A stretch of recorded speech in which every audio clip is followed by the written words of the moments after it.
Кровь на алтаре – это не преступление, а высший экзамен. В этом городе матери не плачут, когда им приносят мертвых сыновей. Они молча осматривают тело. Если раны на груди, сын признается героем, если на спине, его проклинают, отказывая даже в праве на погребение. Добро пожаловать в мир, где слабость карается немедленной смертью, где детство заканчивается в 7 лет, а сострадание считается худшим из пороков. Это Спарта. Здесь не живут ради себя, здесь существуют лишь как детали идеальной машины войны, единственная цель которой – перемалывать врагов государства. Холод пробирает до костей. Рассвет еще не коснулся заснеженных вершин хребта Тайгит, но в казарме уже нет спящих. Юноши, которым едва исполнилось 15, поднимаются со своих жестких лож. У них нет ни теплых одеял, ни мягких подушек. Их постель – это грубый тростник, который они сами ломали голыми руками на обледенелых берегах реки Эврот. Ножей им не дают. Если твои пальцы стираются в кровь от жестких стеблей, значит, кожа становится грубее, а дух крепче. В помещении стоит абсолютная тишина, нарушаемая лишь мерным дыханием. Никаких потягиваний, никаких разговоров. Единственной одеждой каждого из них круглый год является гематий, грубый шерстяной плащ красного цвета, чтобы враги не видели на нем крови. Этот плащ выдают один раз в год, и стирать его не принято. Грязь, пот и пыль создают на ткани дополнительный слой, защищающий от пронизывающего лаконского ветра. Обуви они не носят с 7 лет. Их ступни давно превратились в сплошную мозоль, не чувствительную ни к острым камням, ни к колючкам, ни к раскаленному полуденному песку. День начинается не с теплого завтрака. По резкому удару деревянной палки о медный щит отряд выстраивается перед суровым надзирателем с лозой в руках. Первое испытание каждого утра – ледяная вода.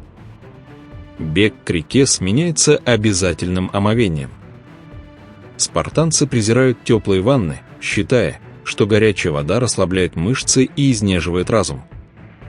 Вода в Эвроте обжигает холодом, сводит судорогой юное тело, но никто не смеет издать ни звука. Выйдя на берег, они не вытираются. Влажные, дрожащие от утреннего мороза, они тут же приступают к жестокой гимнастике. Борьба ведется без правил. Разрешены подножки, удушающие приемы, заломы суставов. Главный и единственный закон – никогда не сдаваться. Если тебе ломают руку, ты должен терпеть или вырваться. Поднять палец вверх, моля о пощаде, как это делают в других греческих полисах, означает мгновенный позор и клеймо труса. Таких людей лишают гражданских прав, заставляют носить одежду с цветными заплатками и сбривать половину бороды. С ними никто не говорит, им не дают огня. Смерть на тренировке считается предпочтительнее подобного клеймая. Вся их жизнь – это непрерывный процесс отсева, который начался с первого дня. Когда каждый из этих юношей только появился на свет, отец не имел права оставить его в семье. Младенца несли в лесху, место собрания старейшин. Там его тщательно осматривали. Если ребенок был слаб, имел уродство или просто казался недостаточно крепким, его ждала пропасть апатиты на склонах Тайгита. Выживших дома тоже не щадили. Вместо воды младенцев купали в неразбавленном вине, чтобы проверить крепость их организма, веря, что слабые от вина начнут биться в конвульсиях, а сильные лишь закалятся.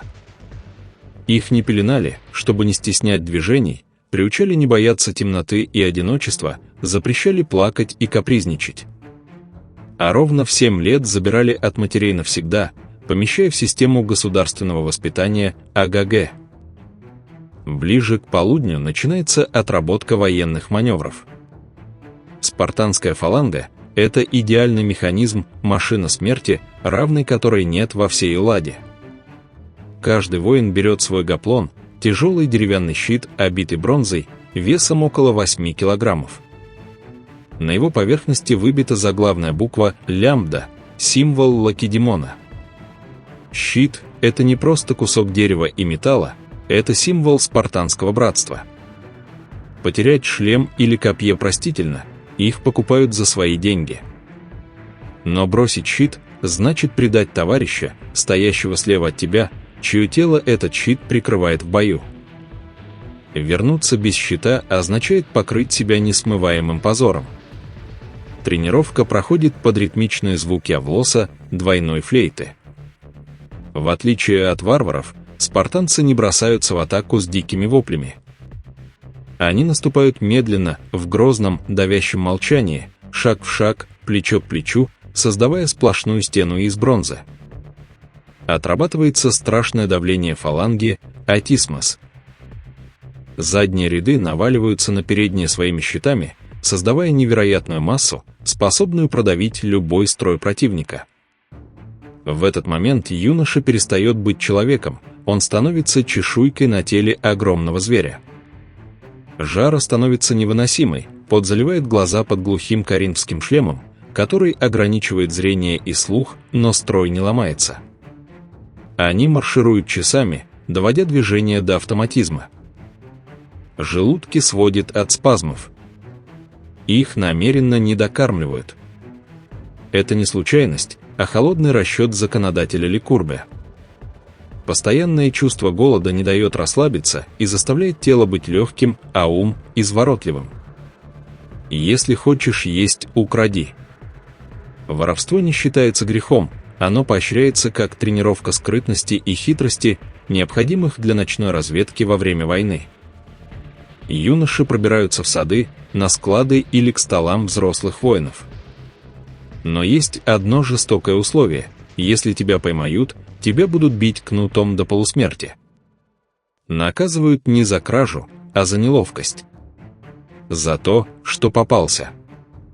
В казармах из поколения в поколение передается история о мальчике, который украл живого лисенка и спрятал его под плащом. Когда надзиратели остановили его для разговора, зверек начал прогрызать ему живот, добираясь до внутренностей. Мальчик стоял ровно, не проронив ни звука, не изменившись в лице, пока не упал замертво, лишь бы не выдать свою кражу. Эта история – их идеал терпения. Апогеем проверки на выносливость является ритуал у алтаря богини Артемиды Ортии. На алтарь кладут куски сыра, а юноши должны попытаться их схватить. Но ступени храма охраняют взрослые воины с длинными бичами. Начинается кровавая бойня. Бичи рассекают кожу до костей, кровь щедро орошает камни алтаря, выполняя древнюю потребность богини в человеческих жертвах. Юноши должны молча терпеть удары. Многие падают без сознания. Известны случаи, когда забивали насмерть, но никто не смеет издать крик боли. Родители, стоящие в толпе, не просят о пощаде для своих детей, они кричат им, чтобы те терпели дольше и не позорили семью. Победитель, выдержавший больше всех ударов, получает вечную славу в полисе. К вечеру, измотанные и покрытые пылью и кровью, они направляются на Сиситию, совместную трапезу. Спартанцы не едят дома. Все граждане, от юнцов до царей, питаются вместе за общими столами в отрядах по 15 человек. Это уравнивает всех и не дает развиться роскоши. Главное блюдо на столе – знаменитая черная похлебка. Ее рецепт ужасает остальных греков. Куски свинины варятся в свиной крови с добавлением соли и уксуса. Уксус не дает крови свернуться, делая бульон густым и темным. Вкус этого варева настолько специфичен, что один приезжий из Сибариса, попробовав похлебку, сказал, что теперь понимает, почему спартанцы так легко расстаются с жизнью в бою. За столом не принято вести пустые разговоры. Говорить нужно только по делу, кратко, метко и едко. Это искусство назовут лаконичностью. Долгие философские рассуждения презираются. Когда спартанца спрашивают, почему их город не имеет крепостных стен, он указывает на строй вооруженных граждан и отвечает: «Вот стены Спарты». Но когда на город опускается глубокая ночь, для самых старших и выносливых юношей начинается самое страшное испытание – криптия. Спарта живет в состоянии постоянной паранойи. Число свободных граждан ничтожно мало по сравнению с сотнями тысяч лотов порабощенного населения, которое обрабатывает землю и обеспечивает полис едой. Илоты ненавидят своих хозяев, и угроза восстания висит в воздухе каждую секунду. Чтобы держать рабов в животном страхе, юношам выдают короткие кинжалы, дают скудный паек и отправляют в горы. Днем они прячутся в кустах, сливаясь с местностью, а ночью выходят на охоту. Их цель – найти и убить самых крепких, высоких и умных илотов. Любого, кто имеет в себе задатки лидера. Они подкрадываются к хижинам, перерезают глотки спящим или убивают тех, кто поздно возвращается с полей. Это не просто тренировка убийства, это акт государственного террора. Юноша, впервые проливший кровь человека в ночном лесу, возвращается в город с измененным сознанием. Он больше не ребенок. Он убийца на службе закона. Жизнь спартанской женщины тоже не имеет ничего общего с долей других гречанок, запертых на женской половине дома. Они не ткут и не придут, это удел рабынь. Цель спартанки – родить здорового воина. Поэтому с раннего детства девушки бегают, борются, метают диск и копье наравне с юношами, часто соревнуясь совершенно обнаженными. Они свободны в высказываниях и имеют колоссальное влияние в обществе.